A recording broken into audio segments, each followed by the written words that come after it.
You ask Tiger to solve. This deals with linear equations with one unknown. The final result is n equals 171.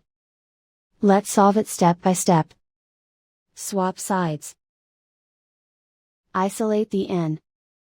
Multiply both sides by 190.